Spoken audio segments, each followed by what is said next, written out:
मुफ्ती मंजूर ज़ियाई जी Islamic scholar हैं, आप भी हमारे साथ जुड़ गए। मुफ्ती साहब, मैं ये कह रही हूँ कि जिसने धार्मिक भावनाओं को ठेस पहुंचाई उसके खिलाफ कानूनी कार्रवाई होनी चाहिए, इसमें कोई दो राय नहीं। लेकिन जो सड़कों पर निकल जाते हैं, सर तन से जुदा के नारे लगाते हैं, उन्हें भी तो पुलिस को आइडेंटिफाई करना चाहिए। क्या उनके आइडेंटिफिकेशन के बाद असदुद्दीन ओवैसी को यह अधिकार मिल जाता है कि उन्हें रिहा करवा दे बिना कानूनी जांच के? क्या नसरीन सुल्ताना को यह अधिकार मिल जाता है कि वो सड़कों पर सिर्फ तन से जुदा के नारे लगवाएं, धार्मिक भावनाओं को भड़काएं? क्या उन्हें यह इजाजत मिल जाती है? क्यों? क्योंकि हैदराबाद में असदुद्दीन ओवैसी का पर्चा चलता है। मीनाक्षी जी, बिल्कुल नहीं। ये देश कानून से चलता है और मुझे उम्मीद है कि आप भी और हम सब भी कानून के दायरे में रह के ही बात करते हैं।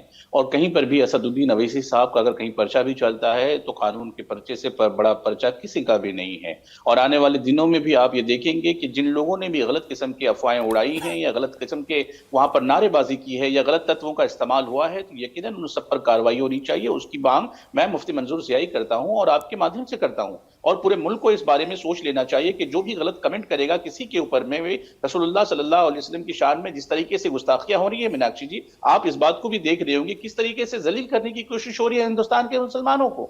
मैं उम्मीद करता हूं कि इस पर कार्रवाई होगी और आने वाले दिनों में इस पर बड़ी कार्रवाई की उम्मीद हमेशा है और रहेगी। और जिन लोगों ने भी वो नारे लगाए हैं, जो कि नारा बिल्कुल मुसलमानों का नारा नहीं है, ना ही इस्लाम का नारा है, ना ही मोहम्मद रसूलुल्लाह का नारा है, मैं समझता हूं कि ऐसे नारे लगाने वालों को जेल की सलाखों के पीछे होना चाहिए। और उम्मीद है कि पुलिस जरूर उस पर कार्रवाई करेगी और उसको जेल की सलाखों के पीछे डालेगी।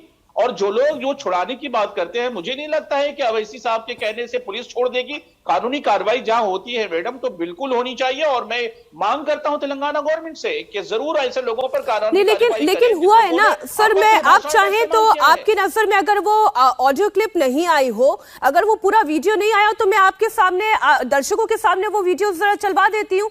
मैं पीसीआर से निवेदन करूंगी जरा वो ऑडियो क्लिप निकलवाएं। असदुद्दीन ओवैसी के 190 लड़कों को छुड़वा रहे हैं सिर्फ ये कह के कि वो मासूम है, बिना कानूनी जांच के, बिना पुलिस की जांच के। तो ये तो बड़ी हैरान करने वाली बात। और नसरीन सुल्ताना का तो मैंने सामने उदाहरण दिया कि सर तन से जुदा के वो नारे लगा रही है। नहीं, उनके ऊपर सुनिए जरा ये ऑडियो क्लिप जरा सुनिए आप। घनश्याम घर का दरवाजा तोड़ के हम हमको मार लेके, घनश्याम मतीन भी है ना उसमें? जी हाँ, मतीन भी, इरफान रियाज भी है ना? जी हाँ, एहतेशाम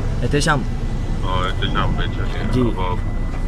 और भाई बहुत बुरा हुआ, वो मालूम होते कि मेरे को, मैं मुजफ्फर को बोला जी जो आके मुजफ्फर कॉपरेटर साहब और समस्त कॉपरेटर साहब आके हम लोग रिहा करे और आपका बहुत बहुत शुक्रिया, जज़ाकल्लाह। अब जाओ 1:30 बज गया, सुबह 1:30 बज रहे, अब जाओ घर में परेशान होंगे जी। इंशाल्लाह मुजफ्फर समझ लिया कि आप घर पे छोड़ देंगे जी। अच्छी बात है साहब, शुक्रिया साहब। आराम से रहो, परेशान रखो इंशाल्लाह। मालूम होते कि हम हरकत में आए और ये नहीं होना था वो। जी साहब, आप जाइए, घर को जाइए, आराम करिए। जी अच्छी बात है साहब, शुक्रिया, जज़ाकल्लाह साहब। हाँ, घर वाले परेशान होंगे, आप भी जाइए। जी ओके, शुक्रिया साहब, जज़ाकल्लाह। अब जीआई साहब मुझे ये बताइए, मुफ्ती साहब मुझे ये बताइए, ये कौन तय करेगा? क्या ये पुलिस तय करेगी? क्या कानूनी प्रक्रिया से ये तय होगा कि उस वक्त इन लोगों ने सड़कों पर नारे बुलंद किए थे या नहीं किए थे, या फिर ये लड़के खुद तय कर लेंगे और ये हिमायत करेंगे, असदुद्दीन ओवैसी को कहेंगे कि प्लीज हमारी पैरवी कर दीजिए और असदुद्दीन इन्हें छिड़वा लेंगे?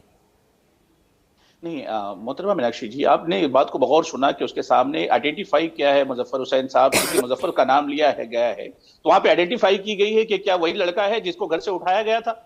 तो जबरदस्ती अगर किसी के साथ घर से उठाया गया है तो जनप्रतिनिधि होने के नाते वो पुलिस डिपार्टमेंट में बात कर सकते हैं, हम और आप सभी बात कर सकते हैं अगर किसी को गलत उठाया जाता है तो। और मुल्क का कानून इस तरीके का है कि इन्वेस्टिगेशन हो, अगर किसी ने गलत कार्रवाई की है और गलत किसी के साथ नारे लगाए हैं तो उनको जेल की सलाखों के पीछे डाला जाएगा। और आइडेंटिफाई होने में आज के वक्त में तो बिल्कुल मुझे नहीं लगता है ज्यादा देर लगेगी, क्योंकि कैमरा है, सारी चीजें हैं और तमाम चीजें एविडेंस के तौर पर बतौर पेश हो जाएंगे और उसको देखने के बाद पुलिस प्रशासन अपना काम करेगी। और आने वाले दिनों में आप वो जरूर देखेंगे कि ऐसे बच्चों को, जिन लोगों ने गलत काम किया है, चाहे वो जो छोटे हो, बड़े हो, जवान हो, चलिए, तो जिन लोगों ने भी गलत किया है, उन गलत के ऊपर में कार्रवाई होनी चाहिए। मुफ्ती साहब, पहले तो मुझे ये बात इसलिए नहीं समझ में आई क्योंकि पुलिस की कार्रवाई अभी पूरी हुई ही नहीं थी और उससे पहले असदुद्दीन ओवैसी जी का फोन चला गया और ये रिहा हो गए। अब मैं एक और वीडियो आपके सामने चलवाती हूँ, दर्शकों के सामने। नसरीन सुल्ताना जो कि एआईएमआईएम की पार्षद है, वो सिर तन से जुदा के नारे लगवा रही हैं और मैं कलीमुल जी से बार बार पूछती रही कि उनके खिलाफ पार्टी ने क्या कार्रवाई की, उन्होंने एक जवाब नहीं दिया।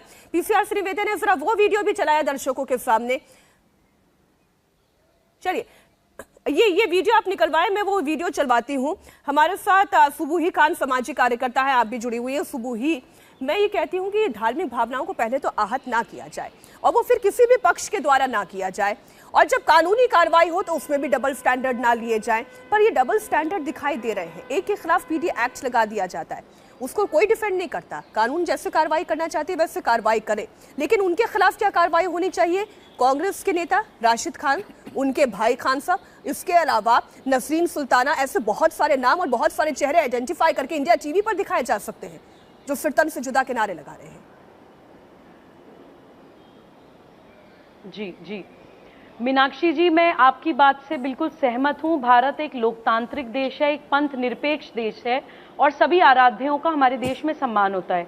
किसी की भी रिलीजियस फीलिंग्स हर्ट नहीं होनी चाहिए, और अगर किसी कारणवश हो जाती हैं तो आईपीसी की धाराओं के हिसाब से जांच होनी चाहिए और दोषी पाने पे सजा मिलनी चाहिए, चाहे कोई कितना ही पावरफुल क्यों ना हो। लेकिन मैं आपके चैनल के माध्यम से केंद्र सरकार से भी अपील करना चाहती हूँ कि गुस्ताखे रसूल की एक ही सजा, सर तन से जुदा, ये एक भारत विरोधी और एक भारतीय संस्कृति के विरोधी एक नारा बन गया है। मैं भी कहती हूँ आई सपोर्ट नुपुर शर्मा, मेरा सर तन से जुदा करने की तो बात नहीं हो रही है, लेकिन अगर कोई हिंदू भाई बहन आई सपोर्ट नुपुर शर्मा कह दे तो उसका सर एक्चुअली कलम कर दिया जाता है। ये एक एथनिक क्लेंजिंग के इस नारे के स्लोगन के अंडर हो रही है। इस संजीदगी को हम क्यों नहीं समझ रहे हैं? ये कोई स्टेट लॉ एंड ऑर्डर का मसला नहीं है। पूरे देश में ऐसे विधर्मी राजनीतिक दल हैं जो कम्युनल इलेक्टोरेट की राजनीति करते हैं। मुझे एक बात बताएं कि जितने नारे लगवाएंगे, मुफ्ती हैं, उनमें से ज्यादातर ऐसे, अब जीआई साहब भी ये कह रहे हैं कि ये इस्लामिक नारा है ही नहीं, लेकिन इसके बावजूद ये नारे फिर कैसे लग रहे हैं देश में? देखिए मीनाक्षी, औरतों का हलाला करना भी इस्लामिक नहीं है, लेकिन मुसलमान समाज में हो रहा है। छोटी छोटी बच्चियों का रेप भी जायज नहीं है, लेकिन इस्लामिक समाज में हो रहा है शरिया के नाम पर। ये जो सुल्ताना नसरीन है जो हैदराबाद में सरतन से जुदा के नारे लगा रही हैं, मुझे बहुत खुशी होती अगर हैदराबाद में जो 12-12 साल की बच्चियों को मिस्यार मैरिज के नाम पे अरब से 80-80 साल के बूढ़े शेख खरीद के लेके जाते हैं। काश ये आवाज उन मुसलमान बच्चियों के लिए उठा देती। मैं मीनाक्षी ऐसे आपको कितने उदाहरण दे सकती हूँ जो इस्लाम का हिस्सा नहीं है, लेकिन मुसलमान समाज में हो रहे हैं। इंडिया टीवी हर वक्त हर जगह डाउनलोड करने के लिए सर्च करें India TV news Google play store या ऐप स्टोर पर।